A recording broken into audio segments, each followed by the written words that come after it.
what? I'm gonna issue a challenge. If Jeff Hardy doesn't win, I'll, what can I do that's completely stupid? Dress up like Jeff for a day, face paint and all. Yes! I will do that! Off? I will do that. Alright, we have that on tape.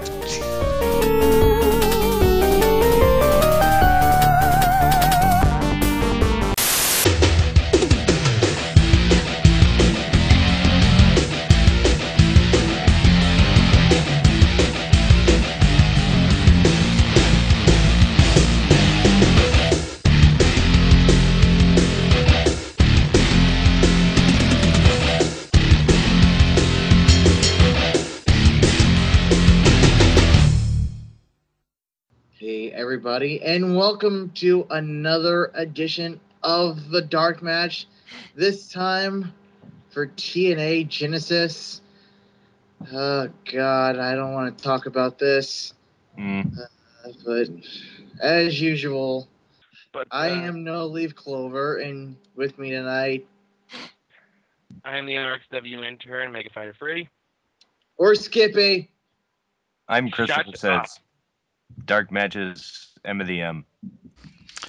And I am your fox friend Backlash, and Skippy, say your name properly. Mega Fighter Free! Shut up, you! We're going to need to start some kind of shock therapy with him. He's not getting it. Anyways, it's time once again for What is Iron Sheik Tweeting Now? Ahem.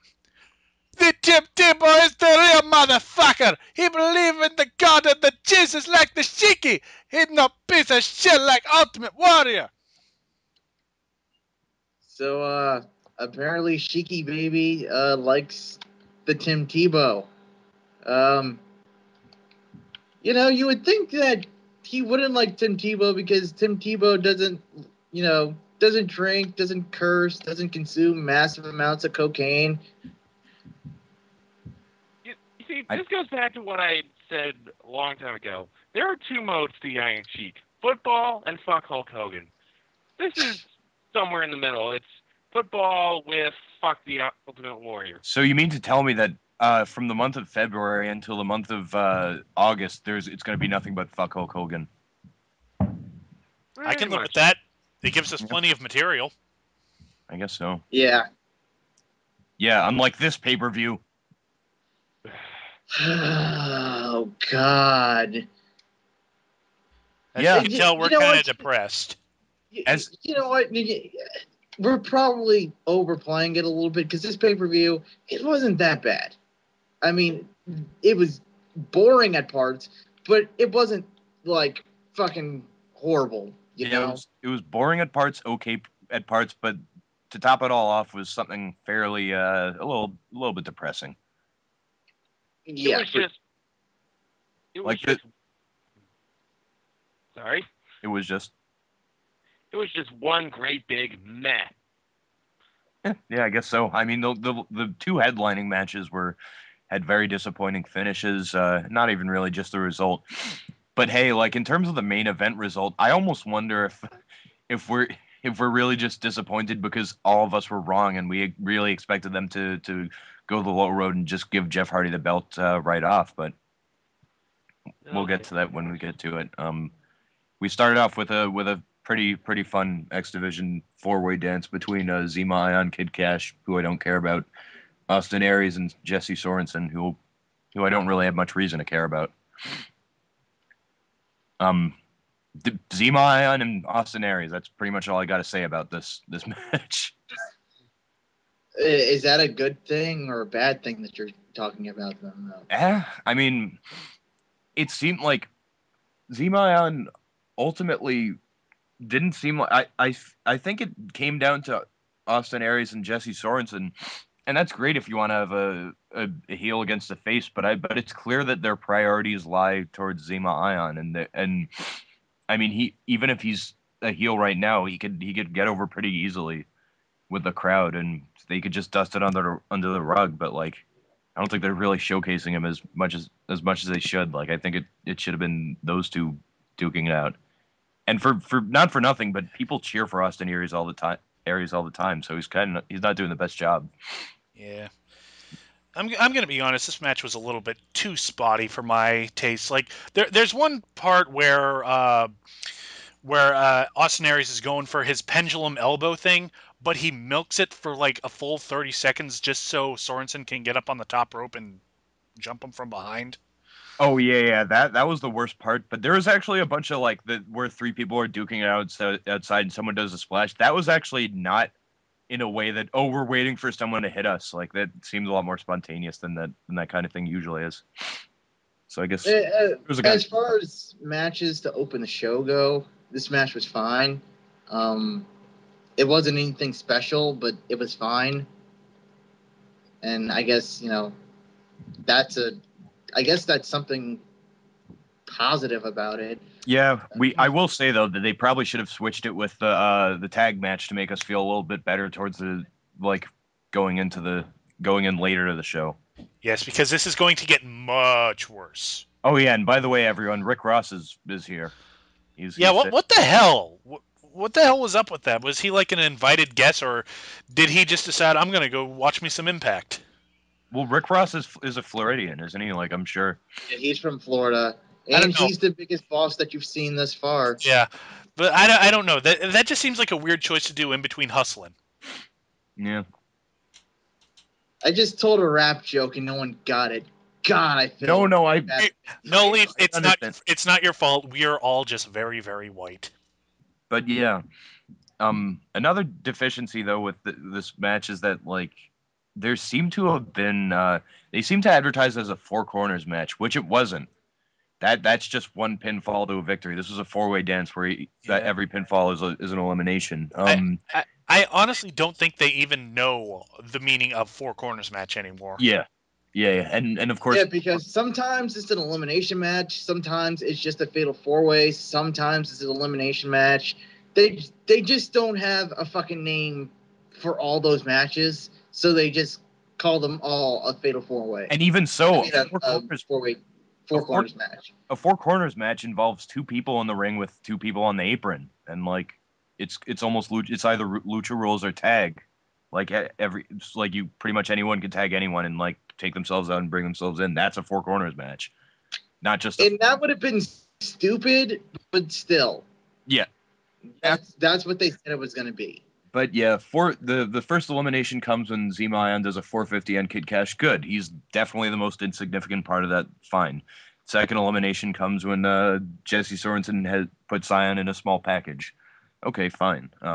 But yeah, at the end of it all, Austin Aries gets the brain buster and he retains the title. Someone that they're protecting very much. They're not trying anyone else with this belt. Then again, it'd be kind of hard to. He probably does have the best handle on this division. We've got Jeremy Borash backstage, and this segment was really hard to follow because it's basically. Oh wait, Backlash. Did you know that Terrence and Terrell are with the Pope? I do now, oh. But here's the problem with this promo, because it's supposed to be Jeremy Borash interviewing the Pope, but Terrence and Terrell will not shut up. They just keep talking over both of them, and you get absolutely nothing out of this promo. Except a headache. But yeah, basically they call they say that their father Devon is washed up and 2012 is the end of him. Pope agrees. And they recap their Pope and Devon's one failed title shot that was again was of such significance in the grand scheme of the tag title picture. And now they're in a feud because Pope is Raven. But we have. God, how I wish we were watching a Raven match. Yeah, well, maybe not today, but There's so much wrong with that statement. No, not one today, but yeah. Wait, what's wrong with that statement? But one within the 90s and early. Yeah, if it was the 90s, yeah. But Raven in 2012. Not Raven today, Raven when Raven was actually good. Yeah, not Uncle Scotty Raven. Yeah. but nonetheless, we have a singles match: Pope versus Devon, and basically, it's the whole things with the whole stuff with the kids is immediately dispensed when Devon is on the ground and Pope comes in and he tells the kids to get him like a couple of like hired goons. Looks like they're about to, but eventually Devon hits a lifting inverted DDT and he pins him and he reconciles with his children. One of the most heart wrenching angles I've ever been privy to. It's the fact is we didn't even know that we were gonna have this match until Impact. We didn't even know this feud. This feud keeps going on and off and off and on.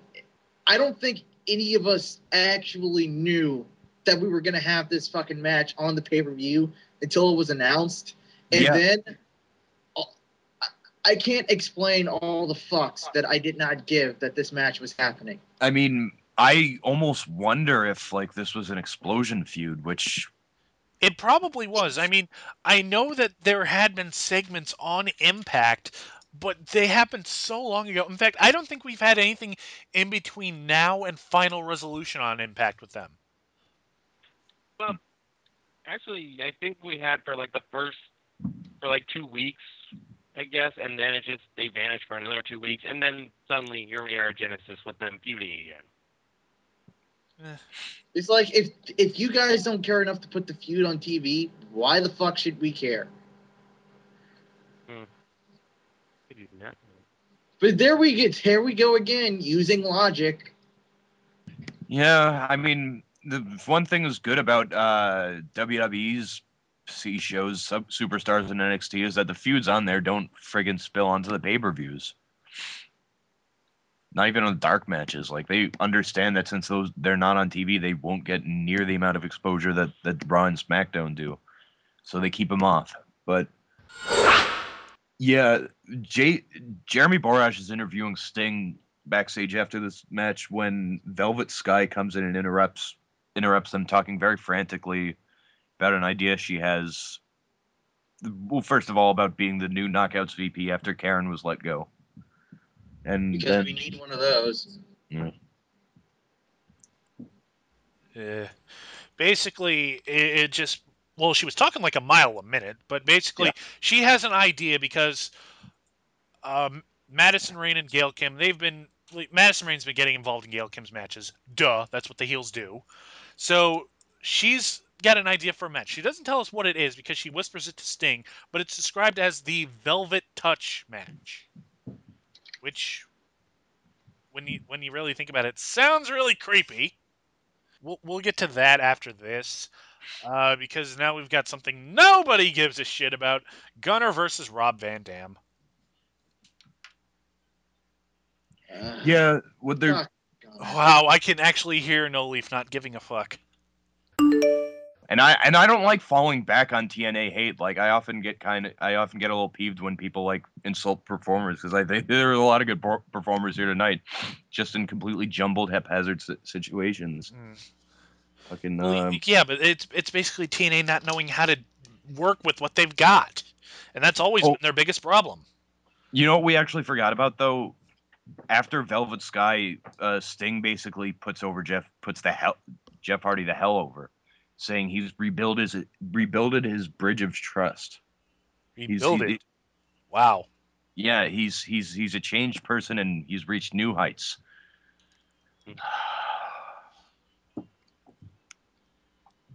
Trying to figure out exactly what that change entails. I mean, like from a lot of indications, he really is getting clean. Yes, but I mean, I'll wait for it to last. Yeah, well, from what I've heard, he is trying to get clean. Sadly, his on-screen appearances do not help his case. If I don't hear like all these rumors and news reports like about like a year from now, then cool. Then he's probably earned my respect. But I hate to be this guy, and I know we're kind of getting ahead, but nobody comes up with that face paint while sober. Oh. We could have had you wear that fucking face paint at TNA. We'll get to that. We'll get to that. But do we even want to talk about this match? No. Wait, what match are we not talking about? Gunner versus RVD. Murphy's Oh, pal right, versus Robbie that Van. one. What the fuckers we don't care about. Yeah, that's just what I'm going to call him for now. Murphy's pal. Who's Murphy? Shut up. Gunner's pal. But yeah, this is the only good thing. The only notable thing about this match was that the two actually go hold for hold early on, like something that would be extended about like 5 minutes in your normal indie match. But that's about all the fucks I give about this one. They're basically trying to. The whole history behind this is that Gunner and Ric Flair is encouraging Gunner to like give RVD DDTs on the concrete. He got disqualified from a match from doing that before, but this time it worked and he pins him. And does he get? Is it a DQ or does he actually get the pin with the DDT? No, he gets the pin. Because yeah, they really do kind of put it over. Which, as they should, it's a kind of deadly spot, but who cares? After the match, Gunner is slapping himself in the face and bulging his eyes out because he's intense. And they carry He's RVD the man, out brother. And they carry RVD out in the Oh, is stretcher. he intense? He's nothing. He's just a white guy with a lot of tattoos. That's all he is. That's Yeah, TNA's definition of intense. Yeah, his charisma. He should start stealing other people's catchphrases, and maybe we'll at least get a chuckle out of that. Hey, It's he time. did not get my It's bit. time. It's Gunner time. No, he did not get my bit. Shut up. You're in the Gunner zone. The fat computer marks are here to help. But But yeah, they carry RVD out on a stretcher. I'm not Motherfucker. back. Sorry. Yeah, they carry RVD out on a stretcher, and there have been rumors that he's possibly signed a contract with WWE. This might signal his departure from TNA. We're not sure. We'll see what happens. He might be getting the John Morrison treatment here. could be, but nonetheless, Jeff Hardy is next on the promo, and take it away, Backlash. You mentioned his face paint before. I'm going to have to quote my good friend Harry Plinkett. Oh my God! What's wrong with your face? Oh wait, I'll throw out my comparison. His face paint. He looks like a Tool album cover, especially when he closes his eyes. He's trying to mimic his shirt. Yeah, the color coded. He kind of looks like. Go ahead. Oh, it's yours. In doing so, he kind of looks like Spawn. I don't know why, but that's the first thing I saw. I was like, it looks like Spawn. I don't think he looked like Spawn. I think he just looked like an asshole. Yeah. I even preferred his scaly green half face paint. No, forget it. There doesn't have to be an option. But yeah, he has the same colors as his entrance name and his shirt and whatever they're trying to. That same image. I fucking hope I don't see any of his fans with face paint like that in the coming weeks. Why would you say that when you know we are? Yeah, probably. But nonetheless, we have a recap package for the Knockouts match. Oh yeah, I should say for the promo, Hardy quoted his hit song. He's saying that he's modest to the top. Notable. I don't know what that means. I don't know. Like, You know what it means? I don't know what that means. It doesn't mean anything. If I could be a fucking dick to him, I could say that if you consider yourself so modest than the top, then there's no such thing as the top. It's just you and your imagination. Oh God, the imagination. Why'd you have to remind me of that? Imagination. Oh God, a SpongeBob reference. Well, you are SpongeBob. SpongeBob's cooler than Jeff. I will fucking kill you. And I won't feel bad about it. Shut up, Skippy. Anyways, The thank Knockouts you. title match.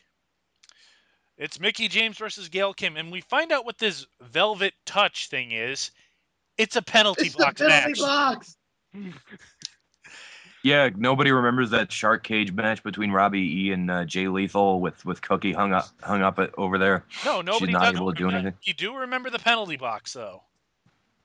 No Yeah. one wants to remember that. And, we had our good friend Stomphoof on the forums who actually did manage to make it into Genesis. Did he confirm that that was already there? Because they had to put over that Velvet had to find people last minute to assemble this damn thing. But was it already built? I don't know. Has he? It probably was already built, and they just loaded it into the arena. Yeah. It just seemed like such a weird thing to like. Who the fuck do you commission to build that?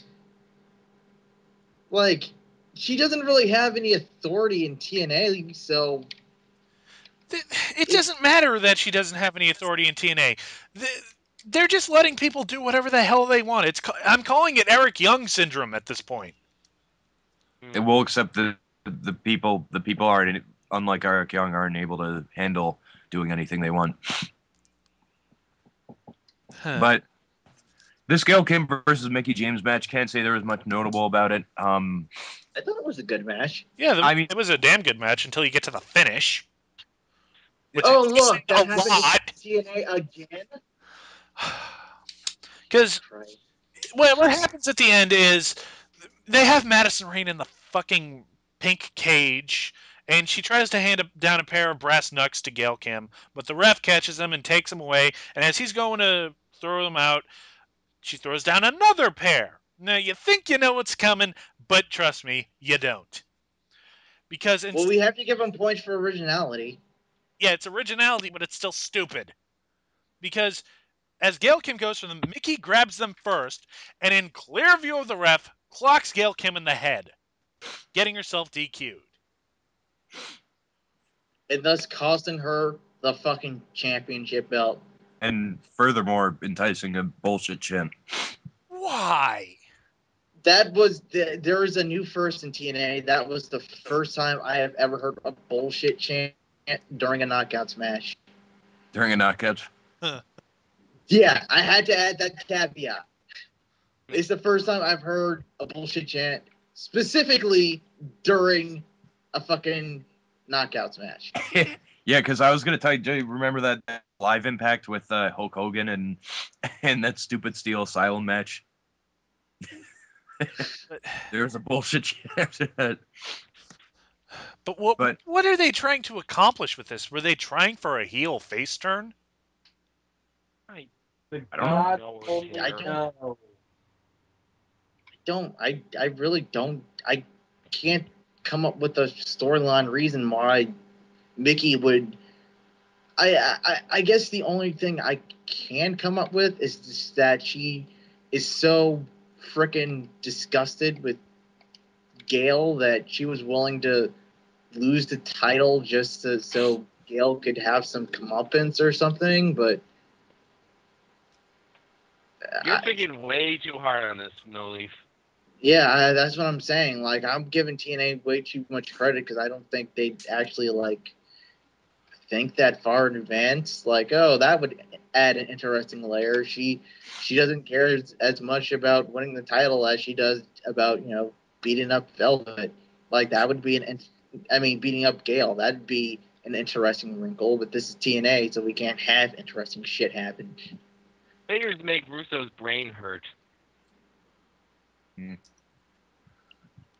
But at any rate, Our next interview is with Bully Ray, he basically gives his usual shouty kind of promo, kind of threatening, saying, I thought I was afraid of the Mrs. Monsters Ball match, but I realized I was from fucking Hell's Kitchen, New York, and this is my kind of match. I've been doing this for over 15, 20, however much. It wasn't even a Monsters Ball match. Oh yeah, why? Because that stupid fucking probably Russo shit where it's like, oh, they have to stand like in a dark room for 24 hours, no food.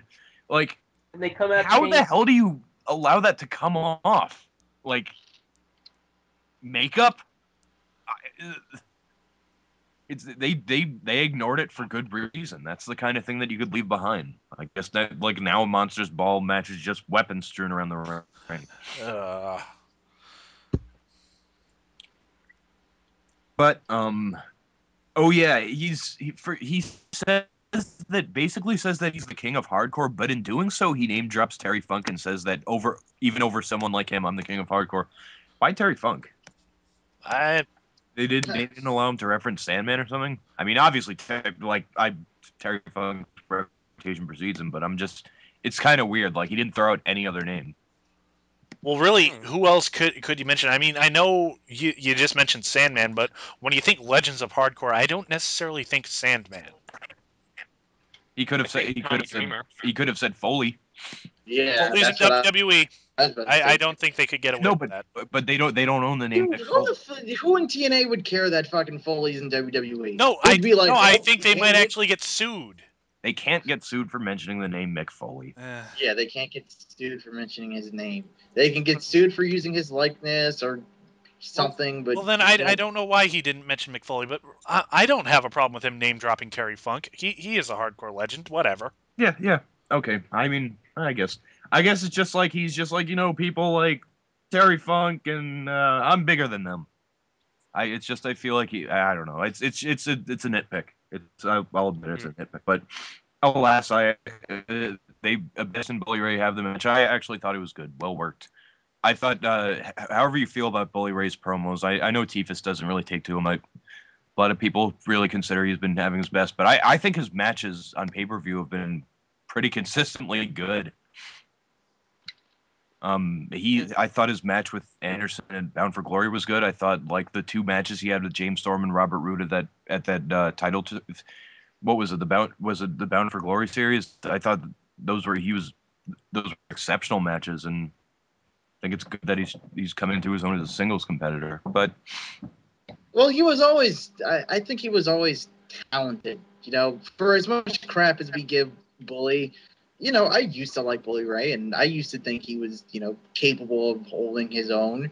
And this was a much better match than I think any of us gave credit for, because finally Abyss had a fucking person to work a hardcore match with, who not only, isn't like Foley, who's too beaten up to do it, and who isn't like it's pretty much anyone from ECW that Abyss fucking face.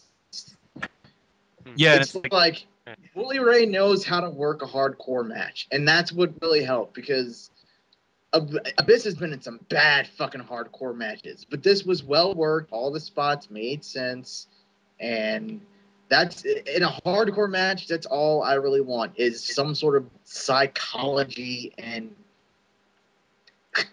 Yeah, where you psychology in a hardcore match. That's funny. A good one that they went to with this match was usually you'll introduce a weapon and it may not be used for like another 5 minutes, but it gets used in a nice showcase spot. For instance, like in a normal cheese grater, you usually use it to rake the forehead. Bubba Ray gets pretty much nutted with it, and he sells it quite deliciously. That wasn't selling. You have to come up with a new word for whatever the hell he did. Why isn't there a gif of that? I mean, if nothing, fuck it, I'll make one. There's definitely like something incongruous about Bully Ray supposed to be playing a very serious heel, but really the way he plays a heel in the ring is very much like a bully, where he gets like royally fucked up, and he gets his due in the like over the top like comedic reactions to like getting completely hurt and getting showed up. But nonetheless, we have Janice make her triumphant return. Another minefield of a gimmick. It's like all of Abyss's gimmicks showed up all in this match. All they needed was James. All they needed was James Mitchell. Yeah, Foley.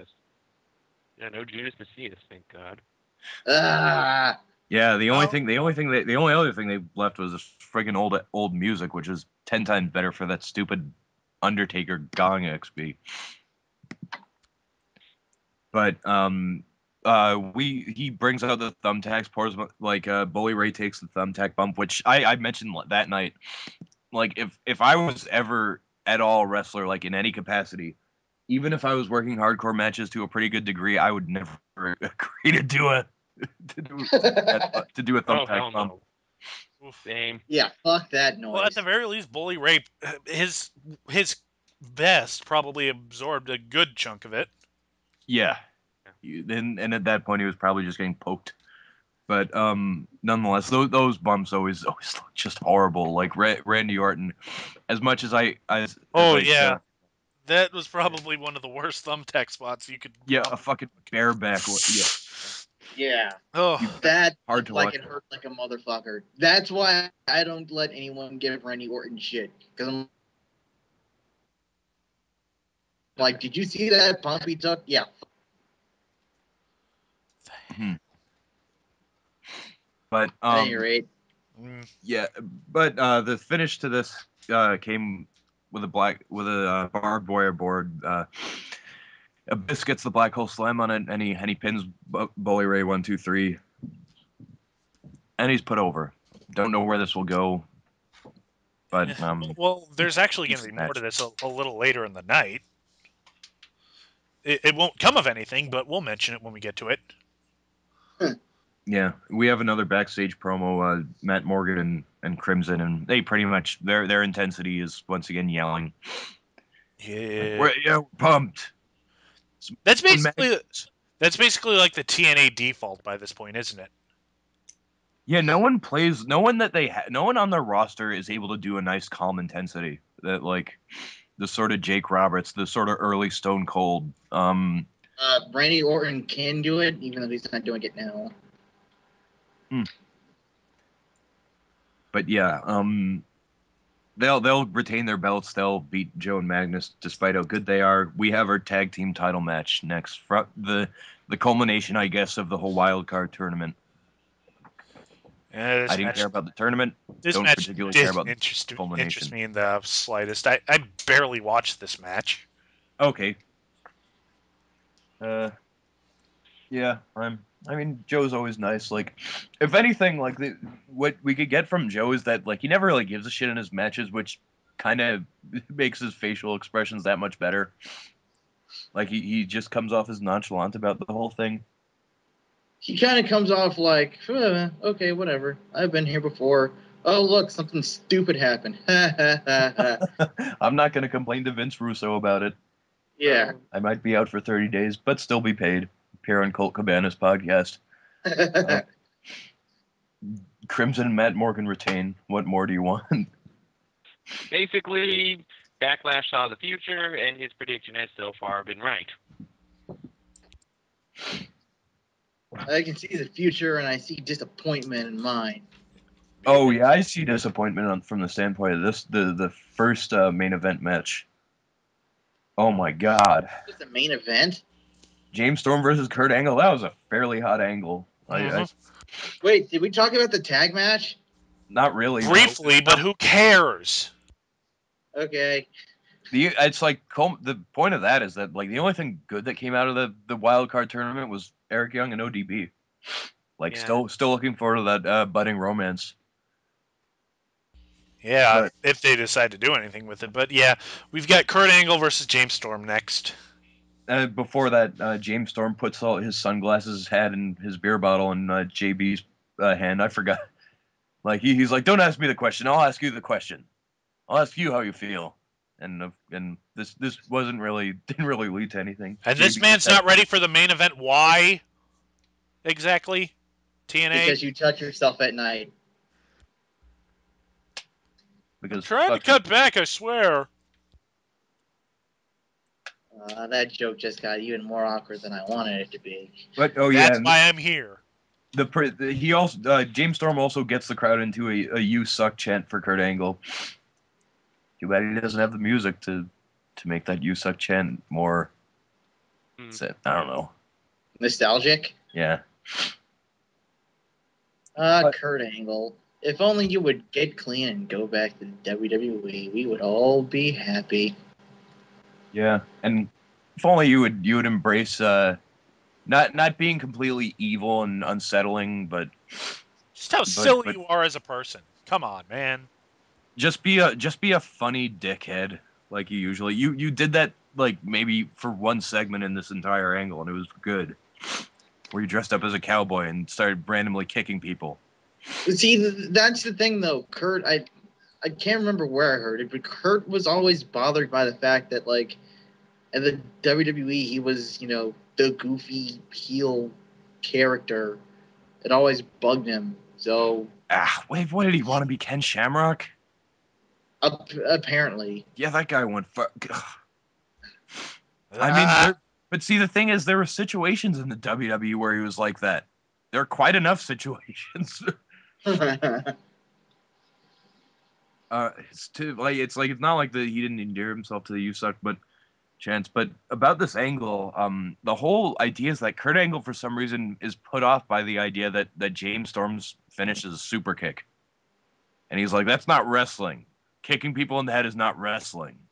So I'm gonna make our match just a normal wrestling match. None of this kick to the head stuff is gonna be happening, and I like how he's gonna stipulate the match. I don't know how that's gonna factor in, and I'll leave the rest of it. Wrestled Shawn Michaels in some of the best matches ever, and you know what? Fuck it. I'll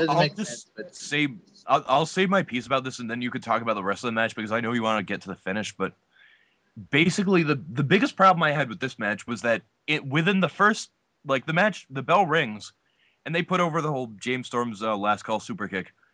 Mike Tenay mentions that he got him in under a minute in their first encounter. And it's like, why do we care about this match if that's the case? But yeah, you guys take it away.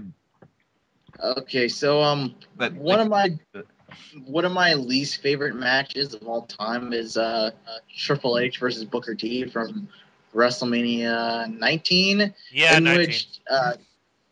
In which Booker T pretty much owns Triple H through most of the match. He hits him with the axe kick, the bookend, and the Harlem Hangover. And Triple H kicked out of all of them. And you're bringing up that match, why? And then all Triple H does is hit one pedigree, and the match is over, and that was that. It ruined Booker T for a long fucking time. Why I bring that up is because we had pretty much the same thing in a much dumber fashion happen in this match, in which James Storm pretty much beats the high holy fuck out of Kurt Angle for a decent portion of the match. He hits him with a lung blower, a code breaker, and an RKO, and Kurt Angle kicks out of all of them. Well, to be fair, he hits one low blow, and then a weak ass kick, and then the match is over. I was pissed off about the kick, but two things. First of all, if I could be the devil's advocate, I saw that Triple H Booker T match, having not seen it before, after all the hype, saying that he pedigrees him, waits for like a minute, then pins him. No, he doesn't. He didn't wait for a minute. No, he pretty much pinned him right away. That's bullshit. But you didn't think the psychology? I mean, yeah, I guess you're right. That I can't beyond that. But two. The lung blower, the code breaker, and for all intents and purposes, a cutter is not. Those aren't finishes. Those aren't James Storm's finishes. They don't acknowledge him as death moves. But that said, that stupid kick, a low blow and a kick, that didn't work. Yeah, that was my main problem. It's just it seemed like they weren't. Seemed like they weren't trying or something, I guess. I don't know. Maybe it's just something that bugged me and won't bug anybody else. But no, the match didn't really bother me because, like Chris said, those aren't really his death moves. He never did get to hit the super kick, which has been put over pretty big. And I can kind of buy into the fact that Kurt Angle has to resort to dirty tactics to beat James Storm. I mean, the problem I have with it, like, obviously, yeah, it's like that's that heel irony of using the kick that you despise so much to like go over. But really, like, what I don't understand the problem he had in the first place with the soup. Like, what is it's like that? That's a barroom kind of thing. Like, it's like Who kicks someone in the face in a barroom fight? it's Apparently, yeah, Kurt Angle. it's very arbitrary. It makes no sense. And if probably if he were to explain it, it would have been even just as disappointing, if not more. So we pretty much established that this is a match like founded on a very stupid angle, and then that's your first main event. Well, that would explain why I didn't care about it, because it's based on complete and utter stupidity. I didn't care for this match at all. Again, I didn't care for the next match either, which was a world heavyweight title match. Well, before that, we mentioned this earlier. First, we have a backstage promo with Bully Ray, and as we see him, he's got blood all over his knuckles, and the Harvey Cam is asking him, like, "Hey, have you seen Abyss? What happened to Abyss?" And Bully Ray, he's wiping the blood off his hands. He's like, "I don't know. Maybe he went home." And that's the segment. The implication being that Bully Ray has beaten the living shit out of Abyss. So he put him over, and then they didn't put him over. Russo What? swerved us. Russo swerved us. Oh, well, that's nice of him. Actually, according to every sources, Bruce Pritchard swerved us. Though maybe he was slipped a note by Vince Russo. I mean, it's pretty, the thing about this, it's pretty clear we can't really tell who makes which decision. And Russo could take credit or not take credit for things he hasn't done, not like Steve Austin and The Rock, and not take credit for things that he has done. So I don't think we'll really ever know until a very trustworthy source comes out with some kind of document. But Well, Russo still works for the company, and until that changes, I'm always wary of the swerve. Okay, you don't put anything past him, but we have a Robert Roode promo. He proclaims himself the it factor of wrestling, and obviously that's kind of him being a heel because he's churning out WWE sensibilities and terms like that. Pretty easy way to get heat in TNA. It was just such a weird backwards promo. I mean, Jeff Hardy's promo just came off as so whining and self-pitying and pandering and whatnot, and Bobby Roode was just so blatantly honest about everything that's wrong with this company. And Jeff Hardy. But Mega Fighter, there is something like that happened before the match. The tail of tape. Talk about that, because I know you were particularly going nuts about it. Why did I go nuts about the tail of the tape? I don't even think I was really going nuts about the tail of the tape so much as it was. I think it had more to do with the SmackDown tail of the tape from earlier. Just like, why was there a tail of the tape on SmackDown? I don't think I was going nuts during that for this one. So. Well, we did give them credit for earlier in the show when during a tag match when they had that not tail of the tape thing, but they called it the taglines instead. We were like, oh, well, they finally named it the right thing. And then sure enough, we get to the fucking main event and we have the non-tail of the tape, tail of the tape again. Yeah. It's like the expression avoiding a pothole and driving off a cliff. Again, another nitpick, but it's still fucking stupid. Yeah. But I guess let's talk about this match. I could say right now, I don't think Jeff Hardy's exactly ready for the main event in this capacity. I think if he developed quite well in the WWF, he kind of lost it because I don't know because it's really just like him being in a headlock from Robert Roode and then getting up doing maybe he holds his two legs and does the leg drop into the groin or does his usual spots like This was a WWE TV match. Is basically what you're saying. Yeah, I mean I marked for Whisper in the Wind, but like I didn't really see any effective psychology here. But I guess get to the finish now. Yeah, let's just skip to the finish because basically, Bobby Roode basically says, "Oh, I cannot beat the awesomeness that is Jeff Hardy," and he tries to walk out twice during the match, and twice Jeff Hardy just comes up and smacks him from behind, drags him back to the ring. And to end off our finish, Hardy goes for the twist of fate, but Bobby Roode pushes him away, kicks the ref right in the nuts, gets hit with the twist of fate, and as he's being pinned, the ref calls for the DQ. Jeff Hardy wins by disqualification. Now, here's my question. Why? We know they want to get the belt off Bobby Roode and put it on Jeff Hardy. So why are they prolonging this? I mean, I don't want the belt on Jeff Hardy, but that's what they're doing. They're just wasting our time. I would say build up for the next pay-per-view, but they don't give a shit about the pay-per-view. You know what? They're probably going to have a rematch on Impact this Thursday. And I know it's probably too early for spoilers, but I want to go looking for some. Just because I know I can almost predict that I'm going to see a rematch where Jeff Hardy wins the title on Impact. Yeah. Considering how many fucking title changes there were on Impact last year, Anderson, Sting. I think Anderson again. Oh no, well Sting again. Kurt Angle. I think even. I could say there are at least like 3 major title changes on Impact in 2011. I wouldn't put it past him to do the same with Jeff Hardy. I mean, after Bound for Glory, you have James Storm winning the title on Impact. Then 2 weeks later, Bobby Roode wins it. Oh yes, of course. Yeah. Crap. Oh God, we're remembering the bad shit again. Let's put the past in the past. No. Past. No, Impact's motto is the past is the future.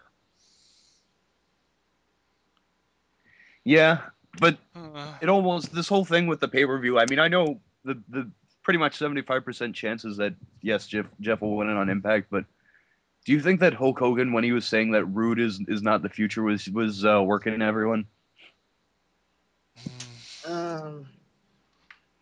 I don't know. Part of me would be willing to buy that. The other part of me thinks that they saw the reaction to it and actually were proactive enough to say, "Hey, maybe people actually like this guy, and we should put the belt on them."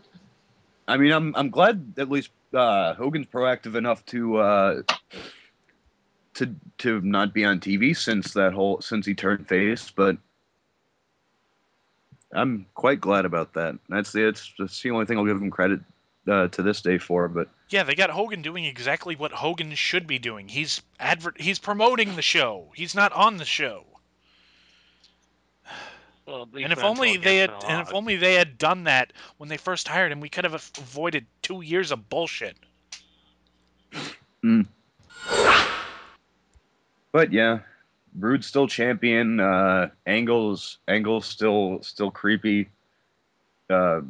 Matt Morgan and Crimson are still champion. Aries is still champion. Gail Kim is still champion. Noticing a trend. So nothing has changed.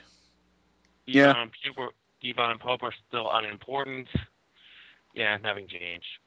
So that was and the most disappointing part, because Jeff Hardy technically won the match, I do not have to dress up like him.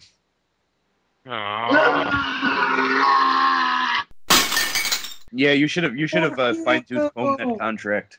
Yeah, I should have. I should have said it so that if I win, No Leaf should have to do it. Wow. How am I gonna do it? I have no money. Not my problem. Well, you could pay for it, Backlash. Actually, maybe I will. No, you will not, because I will not do it. That was not part of the deal. But yeah, I will say this has one thing over the deal. Sorry. I will say Genesis 2012 has one thing over Genesis 2011. Matt Hardy wasn't there. Well, that's always a plus. Yeah. Oh, blessings. I hate Matt Hardy. Okay, with that. Now it's time for our flagship segment of the show. What gets more screen time than RPM? Jay Lethal. I'd have to say uh, mm, the Velvet there's Touch so gets many more good screen ones. time than Jay Lethal. Wait, what? The Velvet Touch. I'm gonna have to go with Janice gets more screen time than Jay Lethal. All right, no leave. You go next. I'm trying to think of one. Shitty super kicks get more screen time than Jay Lethal. Bully Ray's face when getting a cheese grater gets more screen time than Jay Lethal. Well, who amongst us would not make that face? I'm not arguing against it. I'm just saying it gets more screen time than Jay Lethal.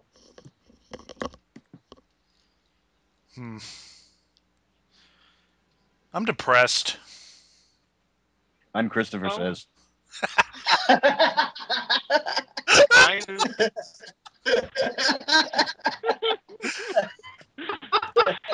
You truly are the mastodon of the monotone, aren't you? Alright, make a fighter free. You mean Skippy?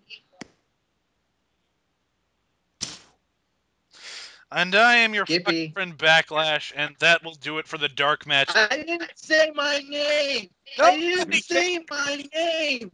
This pay-per-view has turned us all into Cylons. Oh no, our call quality's dropping. No Leaf, sign us off quick. I'm no Oliver. I'm no Oliver.